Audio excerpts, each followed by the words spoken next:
boa noite, com 1 minuto de antecedência, esperando o público chegar. Estou aqui aguardando.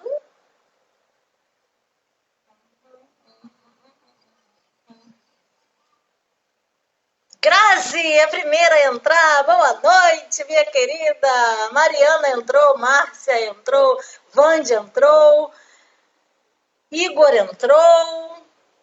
Boa noite. Boa noite, Mariana. Vamos que vamos, gente. Hoje o assunto é bem interessante. Aliás, todos os assuntos são interessantes, né? Oi, Grazi. Vamos que vamos. Caderno e caneta na mão aí, gente, pra gente já dar uma olhadinha lá na gente. A gente hoje vai precisar falar um pouquinho das nossas dores, que a gente já falou na primeira live, mas fica mais claro pra gente entender o processo, tá bom? Marcelo de Menezes, o celebrante do meu casamento. Letícia, quanto tempo! Luciana, boa noite. Pati, tudo bem? Vamos que vamos. Firme e forte na missão, Mariana, é isso aí. Boa noite, Lu.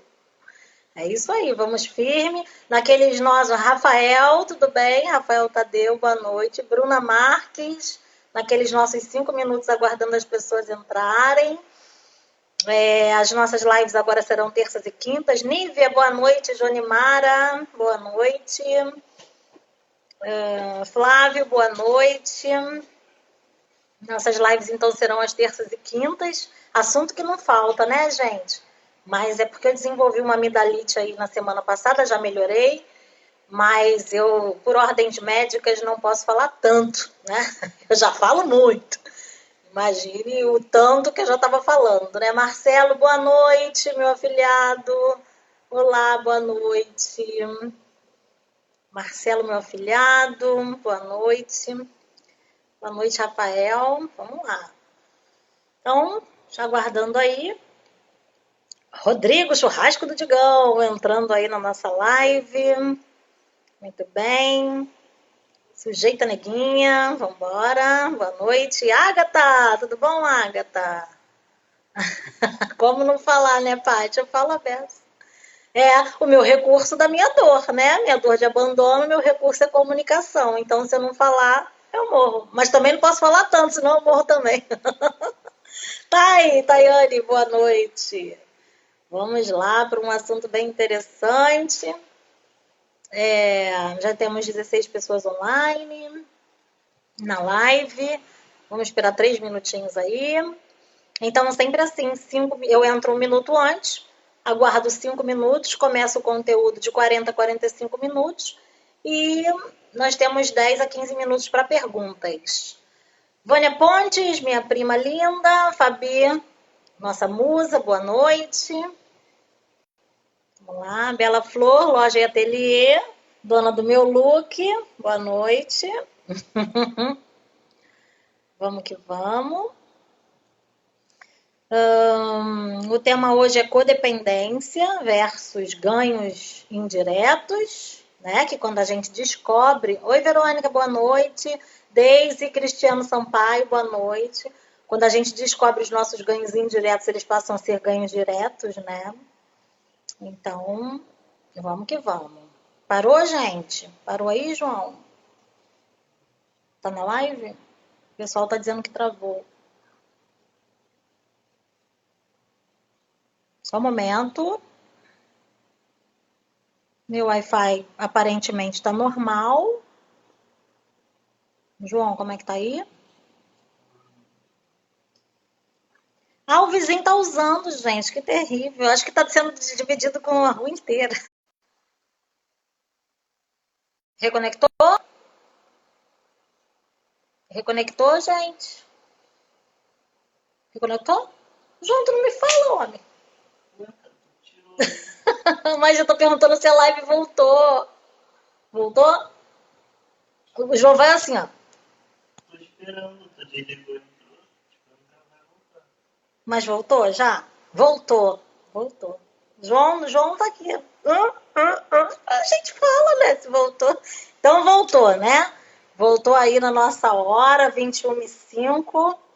Tá, agora ele falou que 21h05, vamos começar o nosso conteúdo, beleza? Eu tirei o Wi-Fi, né? E coloquei de novo, aí travou de fato. Vamos lá, gente. A gente vai falar hoje de codependência. A gente já tinha uns comentários sobre codependência, que tem algumas dúvidas aqui de outras lives, que a gente vai tirar a dúvida hoje, tá? Vamos lá, então. Lembra que eu falei para vocês que as nossas dores começam dos 0 aos 7 anos de idade? Então, isso é de verdade. E aí, a gente carrega essa dor pro resto da nossa vida. Tudo é repetição. Então, para a gente falar de codependência, a gente tem que entender o seguinte. Codependência é uma união de dores profundas, que são essas dores aí dos 0 aos 7 anos que a gente vai falar, de traumas, tá? Eu tô rindo. João, tem que se ligar aí no desenvolvimento da live. Então, vamos lá. Codependência é uma união de dores profundas, essas dores que a gente vai falar hoje, de traumas. Traumas a gente vem adquirindo desde a infância. Trauma é tudo aquilo que fica marcado no nosso cérebro reptiliano e límbico. Lembra do reptiliano, que é a nossa sobrevivência, e o límbico é o nosso emocional, tá? E de defesa desordenada. Então, nós temos 4 itens extremamente importantes que trazem a dependência emocional. Codependência, na verdade. Não dá pra gente falar sobre os traumas de cada pessoa, né? Isso somente na terapia a gente começa a trabalhar para identificar os traumas que estão influenciando a vida. Mas a gente pode falar de uma forma bem abrangente e aberta quais são as dores de cada um, tá? Então, quem tem a dor da rejeição, levanta a mão. Então, o que é a dor da rejeição? Tá? Dor da rejeição é a sensação de nunca ter sido amado por ninguém, que as pessoas estão sempre te rejeitando, estão sempre fazendo pouco de você. A dor da rejeição é como se não houvesse sentimento, tá bom? E essa dor começa lá na barriga da mãe, tá? Sobre a dor da barriga da mãe, nós somos seres sensoriais, tá? Então, desde o momento que a gente faz plim na barriga da mãe, a gente já começa a sentir. Por isso que a rejeição, ela começa na barriga da mãe. E não tem nada a ver com a mãe, tá? É a sensação que o feto tem, beleza? Pode ser que tenha a ver com a mãe, mas não é 100% relacionado a ela, ok? Então, quem tem a dor da rejeição aí, marca no caderninho de vocês.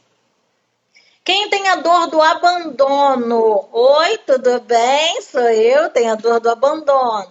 A dor do abandono é quando a gente tem a sensação de que a gente já foi amada e não é mais. A dor do abandono, ela está relacionada às nossas necessidades não atendidas. Tá bom, gente? Então, assim, rejeição, a sensação é de que ninguém nunca me amou. E abandono é a sensação de que alguém já me amou, mas que deixou de me amar e foi embora. Abandono. Minha dor aí, tá? Entendeu aí, Bárbara, a diferença? Isso aí.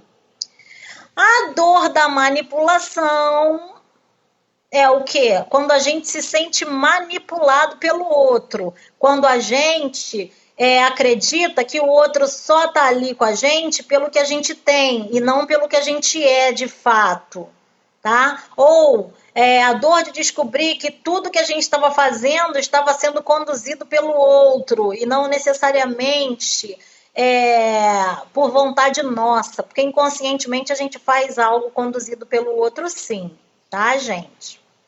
E aí, quem tem a dor da manipulação vai anotar aí.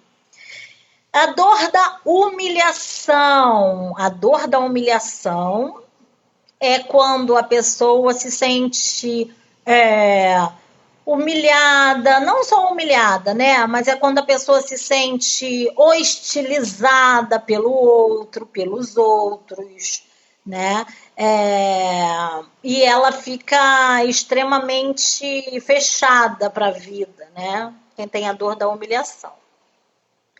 E quem tem a dor da traição, tarará, é aquele ser que acredita que todo mundo vai traí-lo, ok? Que o tempo todo está na condição de traição. Então, nós temos essas 5 dores, tá?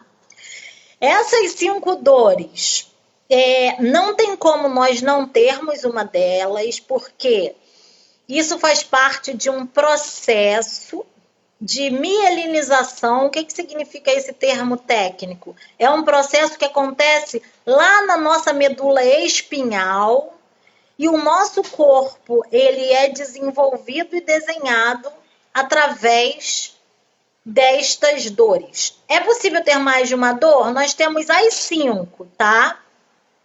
Mas é provável que 2 exacerbem mais, tá? Dos nossos traços.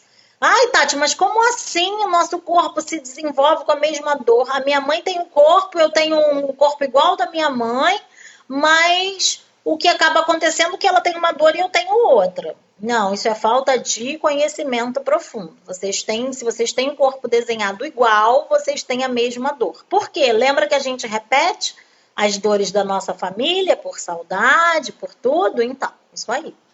Então, é um processo químico, fisiológico que acontece no nosso corpo. Ah, quando eu era criança eu tinha um corpo assim, hoje eu tenho um corpo assado. Ele foi modelado através da mielinização da medula espinhal, ok? Não vou entrar nesse mérito agora, porque é uma explicação grande, mas nós temos aí a escola, né, que eu faço parte, o Corpo Explica, vocês estão até com o workshop finalizando hoje, os processos científicos estão lá, tá? Então, a gente não só tem uma dor, não, a gente tem todas, mas 2 exacerbam. Por exemplo, hoje eu posso estar, eu que sou aluna da escola, né? Eu sei lidar com alguns recursos. Na consulta sobre dores emocionais, a gente ensina como lidar com alguns recursos. Eu posso hoje sair com o recurso da traição. Vamos falar de recurso, tá? O que é recurso? É algo de bom que aquela dor traz para você. Eu vou entrar em recurso para vocês entenderem alguns traumas que a gente cria na infância, tá? Por exemplo, o pessoal da dor da rejeição aí, né? Que é aquela sensação de que ninguém nunca amou. O pessoal da dor da rejeição tem um recurso muito maravilhoso, que é a inteligência, certo? Então, essas pessoas que têm o recurso da inteligência, elas constroem mundos dentro da mente dela e aqueles mundos são possíveis de serem realizados, porque tem o poder da inteligência ali. Por isso que todo mundo tem as dores, porque a gente também tem os recursos, alguns mais, outros menos, certo? Não existe ninguém zero de inteligência, não existe. E aí, a pessoa da rejeição, ela é do mundo da lua, ela é da criação, ela tem muito isso de criar, né? Geralmente a pessoa é envolvida com arte, com essas coisas, com criatividade, com essas coisas. Música também, ok. A dor do abandono, o recurso é a comunicação. A gente está falando o tempo inteiro. A dor do abandono, ou a gente está falando, ou a gente está comendo, ou a gente está tocando nas pessoas. A dor do abandono faz a gente se posicionar assim perante o mundo, tá?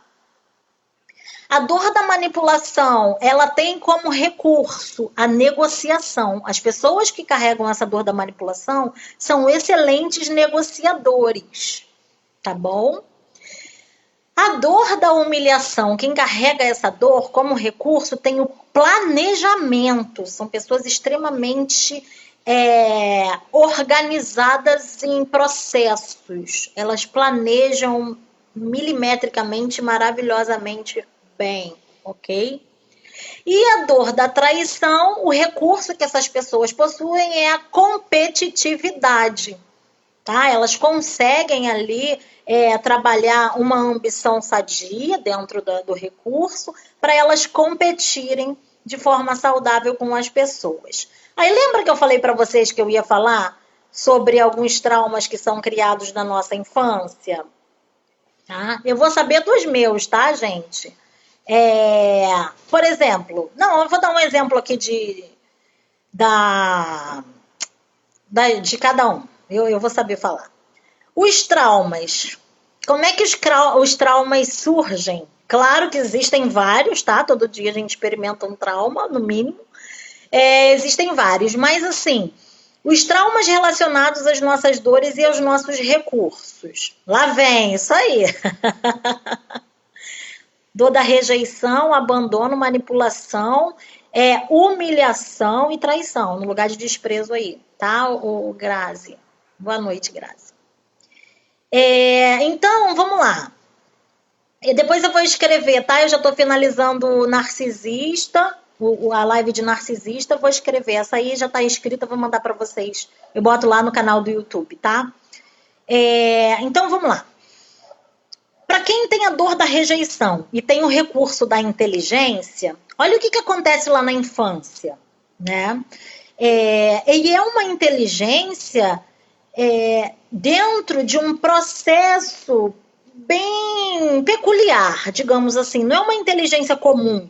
É uma inteligência fora do normal, sublime. Não estou dizendo de gênio, estou dizendo de algo que transcende, né? E que você nem acredita que aquilo possa se tornar realidade. Aí, a pessoa que é da dor da rejeição, do recurso de inteligência, traz uma ideia para a mesa. Aí as pessoas fazem assim, o quê? Você tá maluco? Isso não existe, impossível. E o que vai acontecendo aí com essa repetição? A pessoa para não de criar, mas ela para de colocar isso para as pessoas e ela vai direto para o mundo da lua dela.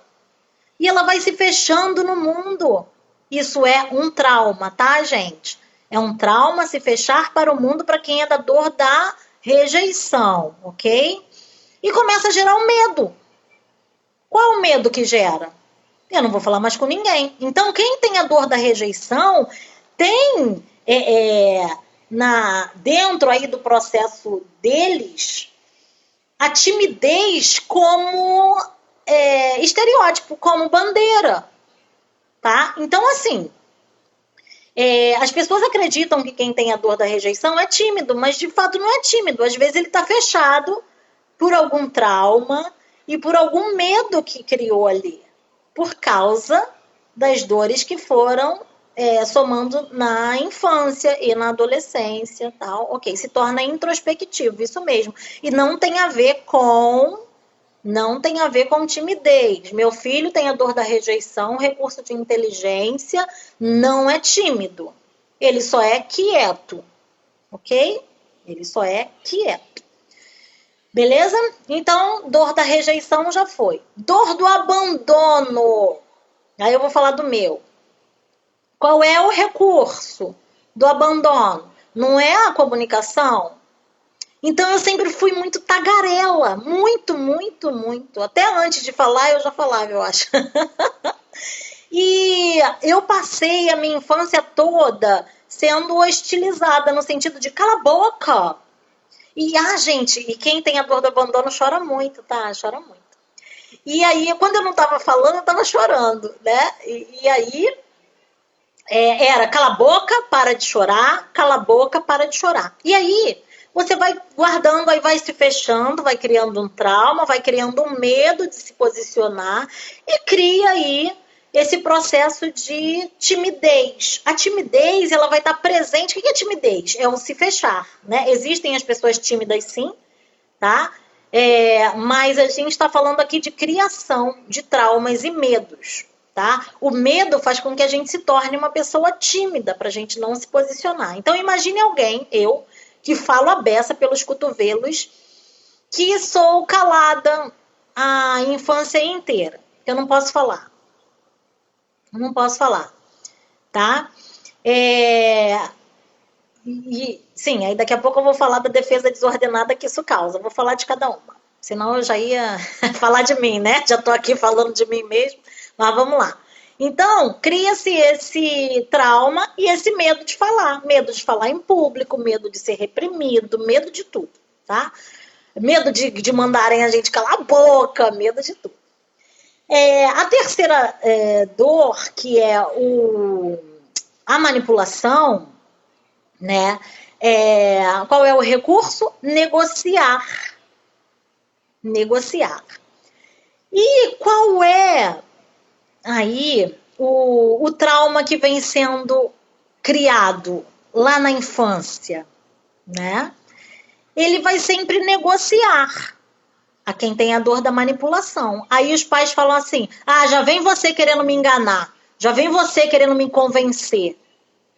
E aí, aquele recurso que ele usa como argumento de negociação faz ele calar, né? Aí vocês falam assim, pô, os nossos pais, hein, por eles não saberem, e eu torço por uma nova geração que saiba lidar com as dores das pessoas, para a gente acionar o recurso delas, para que a gente acabe com isso da geração anterior, dessa repressão, né? Porque quanto mais não nos conhece, quanto mais não se conhece, a repressão aumenta, tá, gente? Então, enquanto a pessoa que tem lá o recurso de negociação está negociando, é aquela criancinha que negocia com os amigos. Por exemplo, na minha aula do Corpo Explica, né, o professor deu um exemplo assim. Se tem duas crianças, você dá uma laranja na mão delas e elas vão decidir o que elas vão fazer. Você vê nitidamente os traços de caráter, que a gente chama de traço de caráter, entrando ali. Se for uma criança como eu, da dor do abandono, eu vou querer, pô, me dá laranja aí, pô, tu nem gosta de laranja? Eu vou querer comer a laranja inteira, porque é minha forma de ser. Se é um negociador comigo, ele vai falar, não, vamos fazer o seguinte, vamos dividir a laranja. Aí eu, não quero dividir, pô, você nem gosta de laranja. E aí as crianças começam a traçar um plano estratégico para eles resolverem aquilo. Aí sabe o que a gente, pai e mãe, faz? Me dá essa aqui, que eu vou dividir e acabou, senão não tem laranja para ninguém. A gente vai se meter num problema que não é nosso. Ou eu desse 2 laranjas para as crianças, já com o problema resolvido. Agora, não posso dar um problema e depois tentar resolver. Deixa os caras resolverem. Tira a faca, tira a arma de perto e deixa as crianças resolverem. É assim que precisa ser feito. Elas precisam construir, elas precisam ter sensações de que elas conseguem, que elas têm autonomia. Né? A Vanessa, aí, educadora infantil, sabe bem do que eu estou fazendo, né? O que eu estou falando, né, Vanessa? Então, somos nós, os pais mesmo, que criamos esses traumas sem a gente saber que a gente está criando. Mas agora, com essa oportunidade que a gente tem de colocar o nosso conhecimento na internet, para que todo mundo tenha acesso, o Corpo Explica dá o workshop gratuito aí de 3 em 3 meses, para que a gente entenda que as pessoas funcionam através dos seus recursos e das suas dores, né?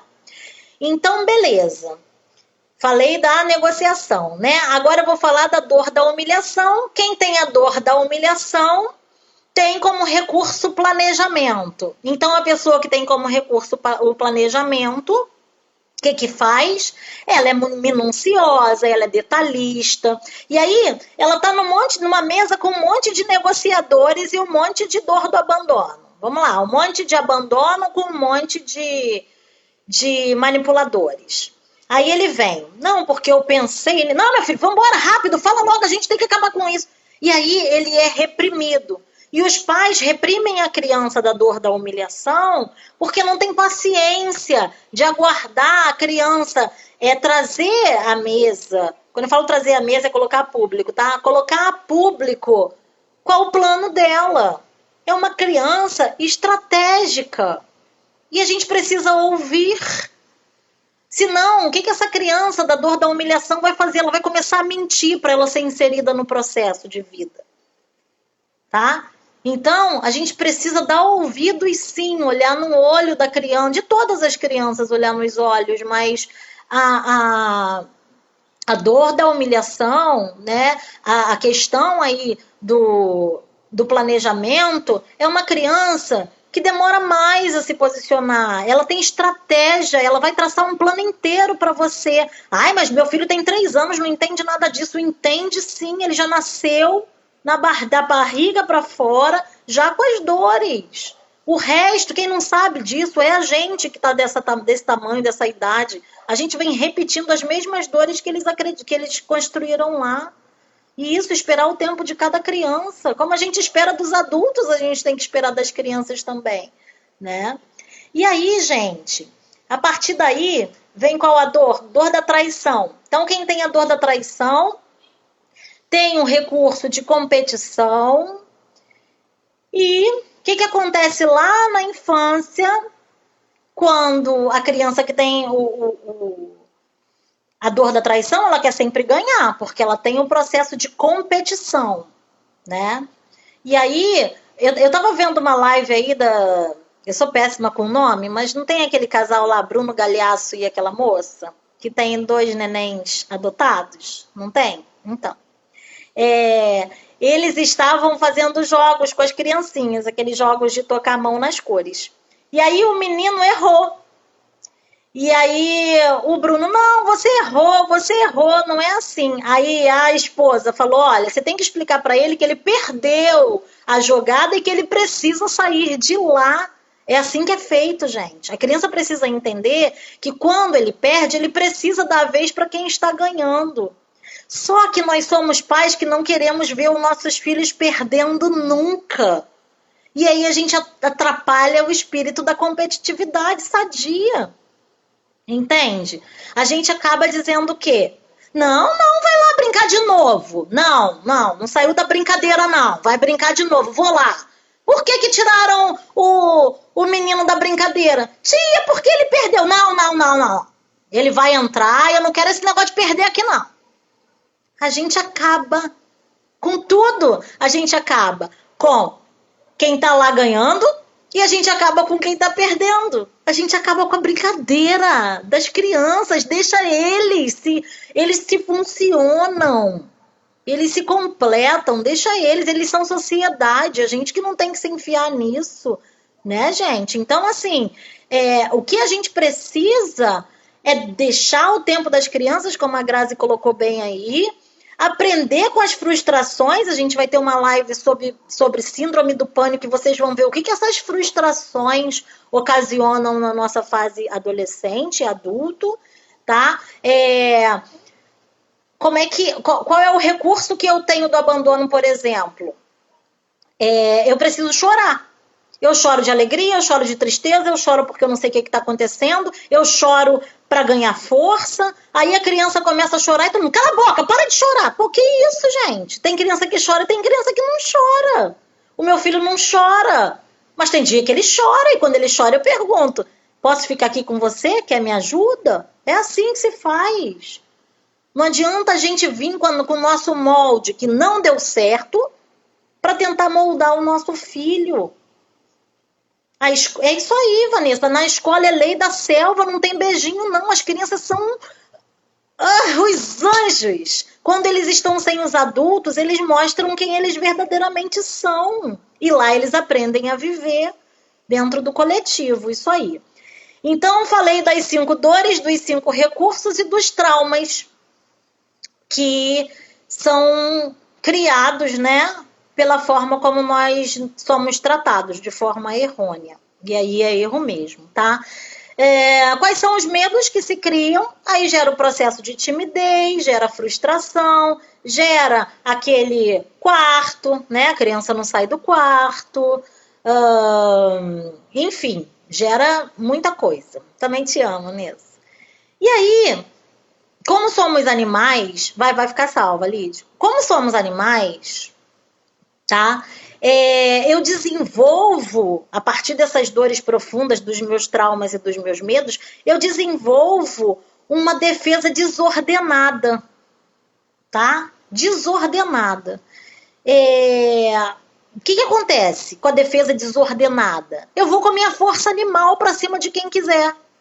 Só que eu não posso ir com essa força animal, né? Geralmente não posso ir com essa força animal para cima da minha mãe, para cima do meu pai. Eu vou no pescoço dos outros na rua, tá? Mas a gente vai falar aí da codependência, vocês vão ver que algumas pessoas buscam pessoas para jogar essa defesa desordenada e outras pessoas se afastam totalmente das pessoas. Como que é minha defesa desordenada? Não, vou voltar. Ai, gente, toda hora eu quero falar de mim, que absurdo, né? Tô sendo hoje tão narcisista. Vamos lá. Voltei para a rejeição. Como é a defesa desordenada da rejeição? Como ele tá lá no mundo dele, ele acaba sendo uma pessoa totalmente fechada. As pessoas perguntam alguma coisa para ele, a pessoa fala uma coisa engraçada e ele tá fechado. Ele não se abre de jeito nenhum. Nossa, você não sorriu? Não tem graça nenhuma isso. Ele fica desqualificando o que está acontecendo do lado de fora da cachola dele, né? Então, esse é da rejeição. O do abandono, chegou minha hora, narcisista. O do abandono, né? O que faz? Ele fala muito. Lembra que minha mãe me mandava calar a boca? O que ele fala muito? Ele fala da vida dos outros, ele se mete onde não tem que ser chamado, ele dá a solução para o problema de todos. Ele vira aquela pessoa, um sabichão, sabe de tudo. Tudo. Quem é a defesa desordenada aí do abandono, tá? De quem tem o recurso da comunicação. Para quem tem o recurso da manipulação, da negociação, eles viram o quê? Uma pessoa, me fugiu agora um adjetivo para isso, mas é como se ele fosse um surrupiador, sabe? Como se ele fosse usurpador, diga melhor dizendo, né? Um aproveitador, vamos lá. Ih, veio um monte de sinônimo aí. Um aproveitador, ele vai tomar atitudes para que ele manipule, para que ele ganhe algo em cima daquilo ali. Não, seu Francisco, não. Só se o advogado estiver na dor, né? Mas pode ser essa linha aí, mas o usurpador, né? Ele está muito mais voltado a tirar coisa de alguém, independente de qualquer coisa. O advogado não, o advogado vai tirar o que é de direito, né? Ele vai de acordo com a lei, tá? Então, o que acontece aí vira um usurpador, vira às vezes até um meliante, tá? Quem tem a dor da manipulação e tem esses traumas, ele geralmente, né, ele tendencia para a vida do crime, para essas coisas, tá? Não que os outros não vão, né? Isso está relacionado a outras coisas, mas muita coisa do manipulador tá aí nisso, tá? E a partir do manipulador vem o da humilhação, tá? E o da humilhação, o que gera nisso aí? Na dor da humilhação, qual é a defesa desordenada dele? Ele vira um monstro. Sabe aquela pessoa que você tem medo? Ele anda igual o Hulk. Ele é muito travado, muito controlador. Ele vira um controlador danado. Tá? Quem tem a dor da humilhação e tá com defesa desordenada. Ele vira... Dá pra ver aqui, ó, nas mandíbulas, o quanto é preso. Ele assim... Qualquer coisa fica verde. Vira o Hulk rápido. Então, o Hulk é da dor da humilhação. Qualquer coisinha, ele vira aquela sensação ali, né? E a dor da traição, que vem a competição, ele também vira um usurpador, ele também entra naquele processo de competição não saudável, aquela competição nociva, que obriga com que as pessoas percam para que ele apareça um vencedor, tá? Para que ele pareça um vencedor, desculpe. Então, ele faz jogos mirabolantes, ele promove situações para que a outra pessoa perca. Então, gente, quanto maior são as nossas dores, os nossos traumas, a junção disso, né? Das nossas dores, dos nossos traumas, dos nossos medos, maior é a forma como a gente se defende deles. E vem uma defesa desordenada. Hoje eu continuo falando muito, mas eu não me meto mais na vida das pessoas. Às vezes me meto, mas eu já tomo consciência e falo, desculpa, não tem nada a ver com isso. Tá, gente? Então, o que a gente precisa entender aí é que para a gente entender sobre codependência emocional, a gente precisa saber que isso é uma junção de coisas. Nós somos uma panela de pressão a ponto de explodir, tá? Então, agora a gente vai falar sobre a codependência de fato, tá? Codependência é o quê? Acho que a Renata, em uma das lives aí, essas dores são como nossas sombras. Elas fazem parte das nossas sombras, mas sombras carregam outras coisas, tá? Sombras são os nossos traumas, nossos medos. Como é produto, eles entram, tá? Acho que a Renata que me perguntou se existe codependência, né? Se existe codependência, é codependência com algo ou com alguém. Então, eu posso tanto depender de uma pessoa emocionalmente, como eu posso depender de coisas. Como eu posso depender de carro, como eu posso depender de dinheiro, como eu posso depender de compras, que a gente vai ter uma live para falar sobre vícios, tá? Então, vou deixar a codependência com vício para essa live de vícios e vou falar hoje sobre a dependência para com pessoas, tá? Então, lembrando que tudo isso é um produto e transforma a gente em alguém carente. Então, todas as pessoas que estão nessas dores, qualquer uma dessas dores, a gente se torna carente e aí vem a nossa dependência. Essa dependência ela é dividida em duas fases, duas formas de ser, tá? Geralmente, quem tem a dor da rejeição e quem tem a dor da humilhação, geralmente eles são antidependentes. Geralmente eles não procuram pessoas, eles querem se afastar, tá? E quem tem a dor do abandono, da rejeição não, abandono, manipulação e traição, tá? Não. Abandono e manipulação, eles geralmente são codependentes. E traição, ele fica entre o codependente e entre o antidependente. Ele fica pulando. Vou explicar para vocês qual é a diferença, tá? Vou falar primeiro do codependente, tá, gente?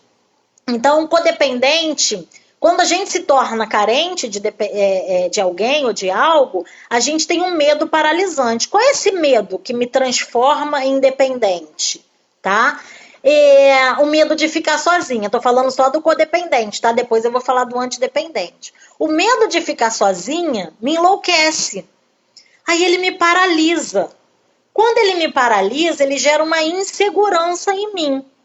E qual a insegurança que esse medo paralisante de ficar sozinha me traz? Eu começo a criar situações de perseguição. Eu começo a acreditar que eu tenho que perseguir o outro para o outro não me largar. Tá? E aí, o universo, o mundo, a vida, sempre manda sinais pra gente de uma relação. E eu começo a ignorar esses sinais. A pessoa fala assim pra mim, Tati, eu não gosto mais de você. Aí eu fico, não, você tá nervoso, vai dormir. Amanhã a gente conversa, Tati, eu não gosto mais de você. Não, cara, isso não tá acontecendo. Deita, você tá com a cabeça cheia, eu não vejo os sinais, o dependente emocional ele não vê os sinais. E aí cria-se uma mente extremamente fantasiosa, a gente fica criando situações, castelos, a relação tá uma bosta, mas aí eu fico criando situações que, vamos viajar para tal lugar? Eu fico criando, como se eu não tivesse de fato vendo aqueles sinais ali, tá? E aí, o que eu faço com o meu afeto? Eu nego esse afeto, mas eu nego de forma inconsistente. O que eu falo? Gente, eu não gosto de ninguém, não. Ele tá lá em casa, ele não vai embora porque ele não quer. Eu não aguento mais, mas quando eu chego em casa, eu sufoco aquele ser humano, tá, gente? E aí, a gente fica sempre buscando algo ou alguém que não nos dá futuro. Porque o codependente, ele é acostumado a sentir a dor da dependência. Então, aquelas pessoas que dão futuro, né, que dão casamento, que dão relação saudável, o codependente não quer. Ele quer sofrer a dor da dependência, tá?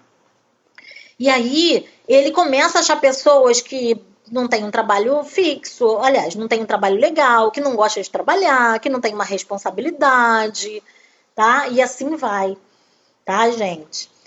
Esse é o codependente. Então, o codependente, o que depende de algo ou de alguém, ele tem pavor de ficar sozinho, ele entra na dor da perseguição, ele começa a perseguir para não perder o outro ser, ele ignora os sinais, ele invade a vida do outro, tá? Tem uma mente fantasiosa, nega o afeto, diz que não gosta, tá? E fica buscando gente que não dá futuro.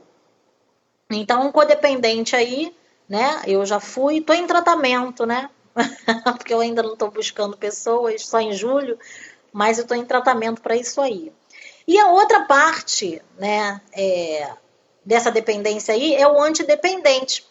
São aquelas pessoas que se fecham no mundo e eles têm um medo paralisante de se envolver, eles acabam não se envolvendo com mais ninguém. Eles começam, a insegurança dele faz com que eles fujam da relação. Né? E para qualquer situação eles começam a criar sinais. Não, isso não vai dar certo, não vai dar, não dá para vir aqui. E a mente dele é fantasiosa sim.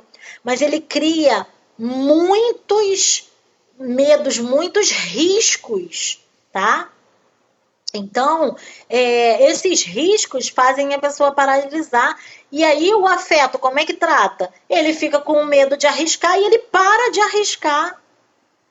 E ele também só busca modelos fracassados para se envolver. Modelos fracassados são o quê? O modelo que a gente já viu em casa e que não deu certo.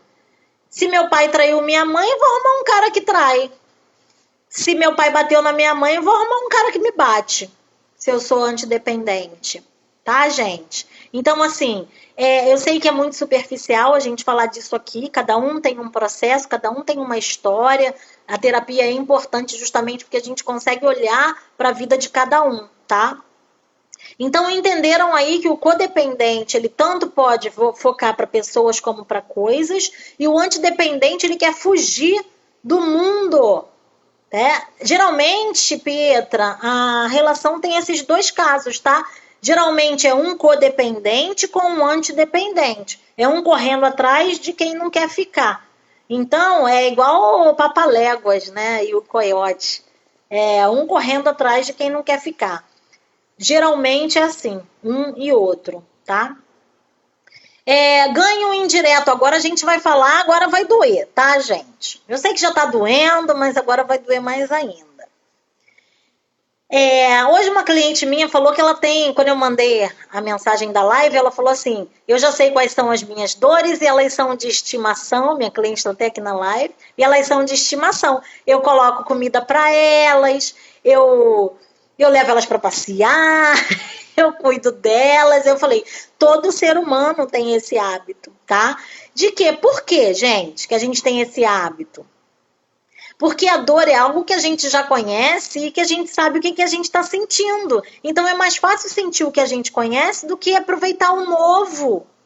A gente tem medo do novo.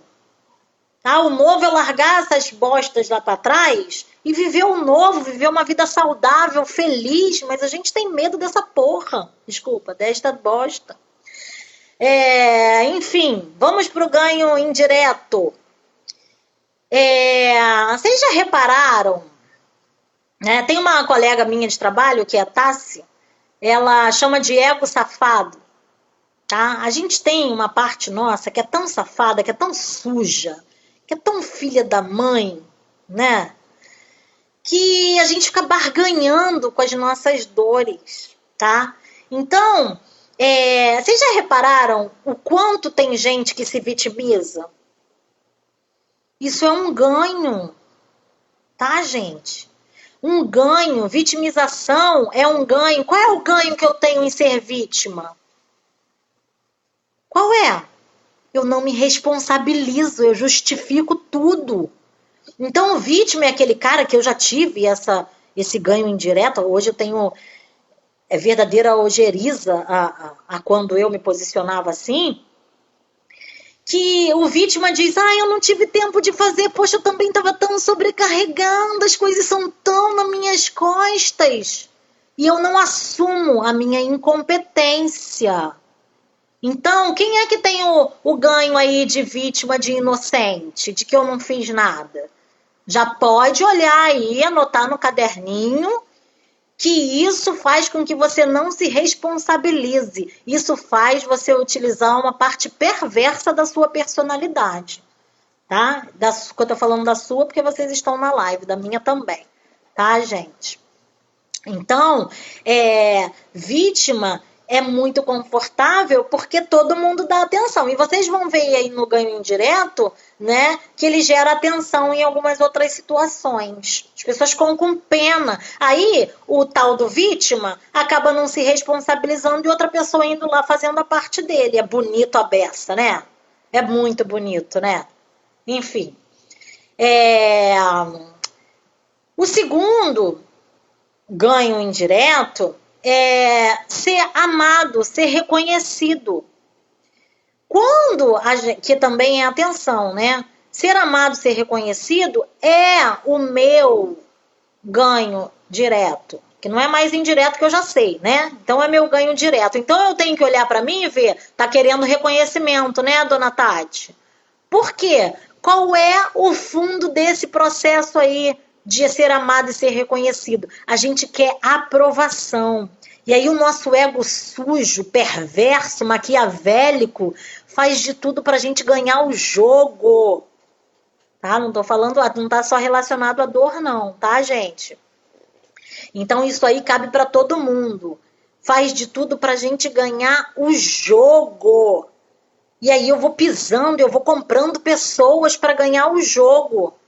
Quem quer ter aprovação faz isso. Tá, gente? Isso aí. Outro ganho indireto, poder e controle. Poder e controle faz eu ter poder de toda a situação. Mas sabe o que eu ganho com isso? Eu ganho a possibilidade de me vingar. Aí eu me torno uma pessoa mais cruel, mais suja, mais terrível que vocês possam imaginar, porque eu vou querer mandar para eu me vingar. Tem a história aí, né, de que o soldado está sendo mandado, e quando ele vira sargento, ele manda e faz coisa pior do que quando ele era soldado. É isso aí, ó. O poder, o controle, a vingança. E hoje, infelizmente, gente, é o ganho que está assolando a nossa população, melhor dizendo, a nossa humanidade. A gente está na crise, mas a gente está na crise do poder. É quem manda mais, é quem se vinga mais. Vocês estão vendo isso acontecer aí, tá? E o último, não menos importante, tá? É o ganho indireto do perdão, da penitência.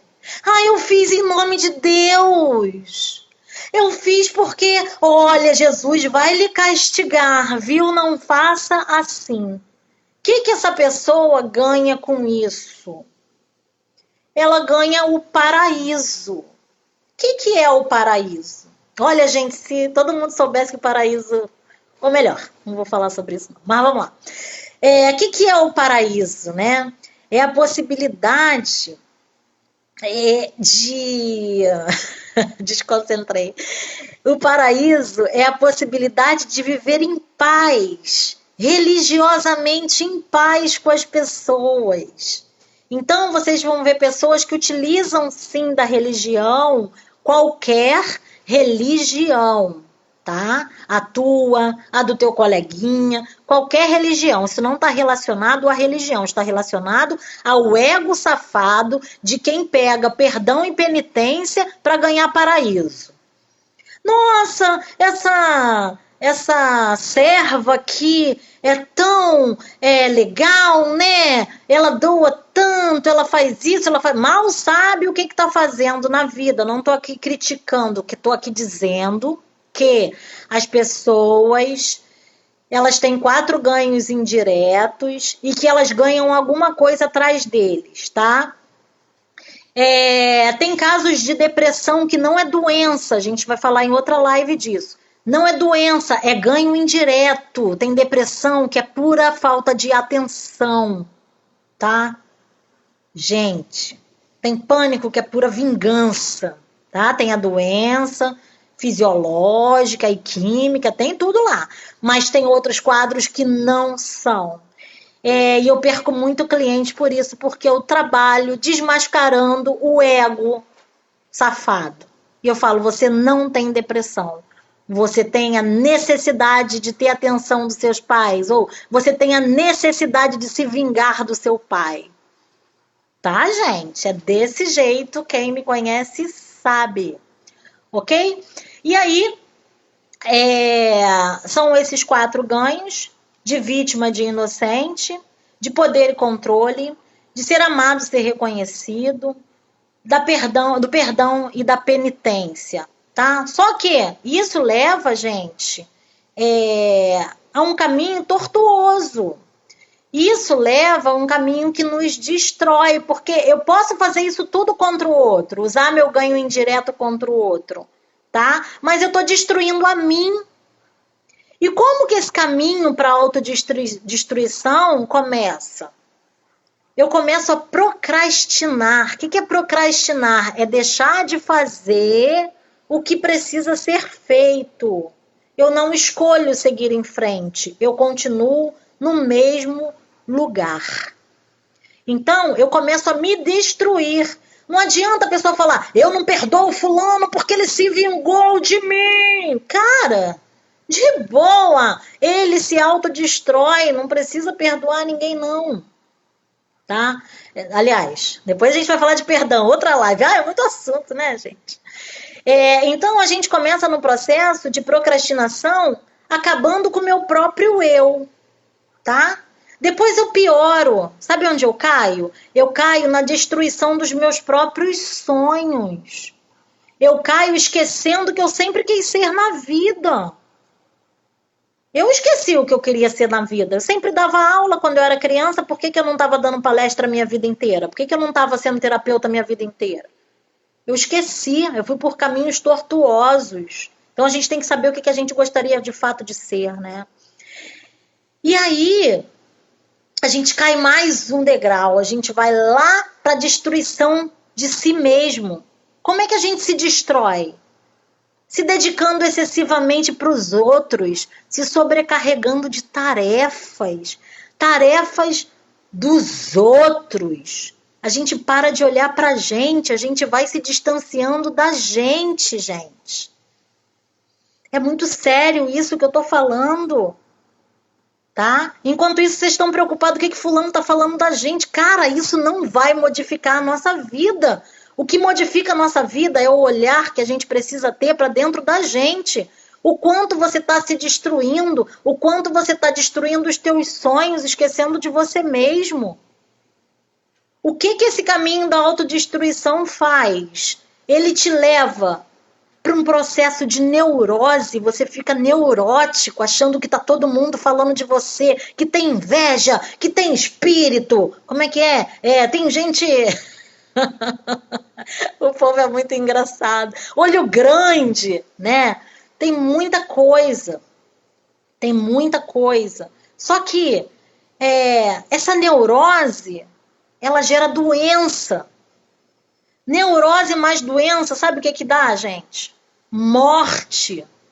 Quem é que se autodestrói? Somos nós, quando a gente não sabe lidar com as nossas dores, com os nossos medos, com os nossos traumas, com as nossas defesas desordenadas. É a gente que vai se matando aos poucos. E o outro não tem absolutamente nada a ver com isso. Nada. Nada a ver com isso. Somos nós quem criamos. Somos nós que cometemos o suicídio o dia inteiro. Tá? Então, assim, é um processo muito doloroso e que, gente, precisa de ajuda sim. Falo em todas as lives. Procura um terapeuta, um psicólogo, um analista, mas alguém que trabalhe a história familiar. alguém que trabalhe de forma sistêmica, alguém que olhe para trás e consiga fazer com que você enxergue o que de lá de trás está refletindo no teu momento. Às vezes a gente já está morto, sim, Evelyn. Às vezes a gente já está morto. Eu já morri de verdade, eu não era ninguém. Ninguém de fato, ninguém. Só era corpo em pé. Mas emocionalmente eu não era ninguém, eu estava presa nas minhas emoções. Eu estava presa nas minhas dores. E se não fosse minha prima que está aqui na live hoje, Vânia, muito obrigada por isso, de ter me levado numa terapeuta holística. Eu sou grata a ela pro resto da minha vida. Porque eu já fazia análise e estava muito difícil para mim. Muito difícil. Então, assim, eu morri. É ir além do fundo do poço, tá, gente? É ir muito além do fundo do poço, tá? A gente morre sim. Mas, se a gente ainda tem ar para respirar, se a gente ainda tem alguém que olhe pela gente, né? Então, a gente precisa se dar uma chance. De novo, as dores que a gente vivencia hoje não é causada pelo outro. A gente pode escolher se a gente vai sentir falta ou se a gente vai fazer falta. Eu escolhi fazer falta, eu não quero mais sentir falta de ninguém. Sabe por quê? Eu quero deixar na vida do outro um legado bom e que ele lembre de mim por algo bom. Antigamente as pessoas lembravam de mim por algo terrível, tenebroso. Meus ex-namorados, então, coitados, se eles pudessem. Então, assim, o que a gente precisa não quero sentir falta de ninguém na minha vida. Eu quero aproveitar o momento que a pessoa passou, né? Aproveitar o que ela tem para me ensinar e quando ela tiver que ir embora, ela vai. Para eu aprender, para eu ter a oportunidade de aprender com novas pessoas. Eu vou ficar presa numa situação. Por quê? Porque eu não entendo de mim, eu não sei quais são as minhas dores e eu acredito que a felicidade está lá no copinho do outro. E não está. Vamos combinar uma coisa? Acabou esse negócio de acreditar que a nossa felicidade depende de algo ou de alguém. A nossa felicidade está dentro da gente. Porém, para que a gente acesse a nossa felicidade, o nosso modus operandi saudável, a gente precisa entender de quê?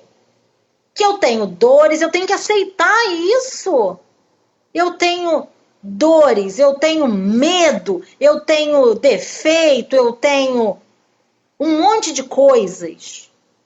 Mas eu também tenho recursos, mas eu também tenho capacidade, habilidade. Eu sou boa em alguma coisa.